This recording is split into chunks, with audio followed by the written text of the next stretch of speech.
In this video, we prove the first lemma that we introduced in our video on the Heckman selection model, namely that the expected value of y1, the outcome of interest, given the observed covariates x and the fact that y2 equals 1, is equal to x1 prime times beta 1 plus gamma 1 multiplied by the expected value of the error term v2 from the participation equation given x and y2 equals 1. This proof will proceed in 3 steps. First, we'll show that u1, the error term in the outcome equation, is conditionally independent of the observed regressor's x given v2, the error term in the participation equation. Second, we'll use step 1 to show that the conditional mean function of y1 given x and v2 takes the form x1 prime multiplied by beta 1 plus gamma 1 multiplied by v2. This isn't terribly useful, of course, because the conditional mean of y1 given x and v2 is unobserved. v2 is precisely the component of the participation equation that we don't observe. So in our third step, we will relate the expression in step 2 to the observed conditional mean function of y1 given x and y2 equals 1, namely the conditional mean of y1 given x for the people who choose to participate. By our assumption B, u1 and v2 are jointly independent of the vector of covariates x. This means that the joint distribution of u1 and v2 given x is the same as the unconditional joint distribution of u1 and v2, and also that the conditional distribution of u1 given x is just equal to the marginal distribution of u1, and that the conditional distribution of v2 given x is just equal to the marginal distribution of v2.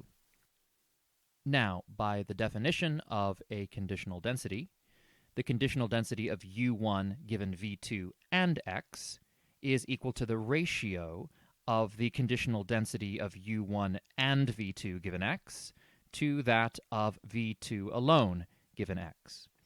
Now, substituting our first relationship from above, we see that the numerator is simply equal to the unconditional joint distribution of u1 and v2. And substituting our third relationship from above, we see that the denominator is simply equal to the marginal distribution of v2.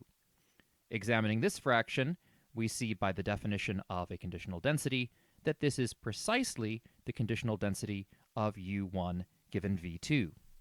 Thus, we have showed that the density of u1 given v2 and x is exactly the same as the density of u1 given v2.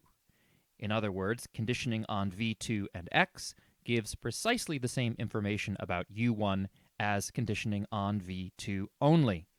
In words, we have shown that u1 and x are conditionally independent given v2. Now for step 2. Our goal is to calculate the conditional mean function of y1 given x and v2. Substituting the outcome equation for y, we see that the expectation of y1 given x and v2 is equal to the expectation of x1 prime multiplied by b1 plus u1 conditional on x and v2. Now, because x1 is a subset of x, it's a constant with respect to this conditional expectation. Beta is simply a constant by definition. Thus, by the linearity of expectation, splitting this expectation of a sum into the sum of the expectations, the first term can drop its expectation and conditioning, leaving us with x1 prime beta 1 plus the expectation of u1 given x and v2. But applying the result of step 1, we see that this second conditional expectation, that of u1 given x and v2, doesn't actually depend on x. That's because u1 is conditionally independent of x given v2. Thus, we have x1 prime multiplied by beta 1 plus the expectation of u1 given v2. But applying our assumption D, this expectation is precisely gamma 1 times v2. So we've established what we set out to in step 2.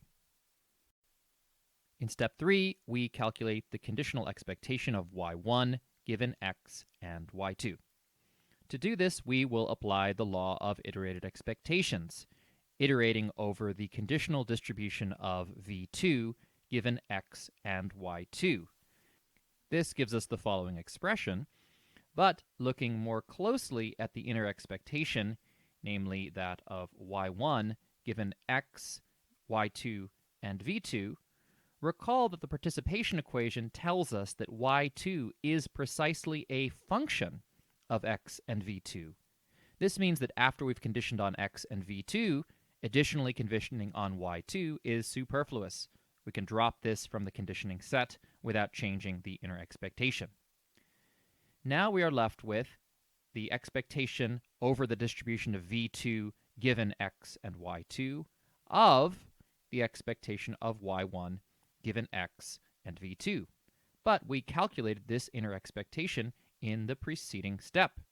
Substituting it, we obtain the conditional expectation given x and y2 of x1 prime beta 1 plus gamma 1 v2. And again, applying the linearity of conditional expectation and the fact that x1 is a constant, given that we've conditioned on x, we obtain the following: x1 prime beta 1 plus gamma 1 multiplied by the conditional expectation of v2 given x and y2. Therefore, setting y2 equal to 1, we obtain precisely what we set out to find.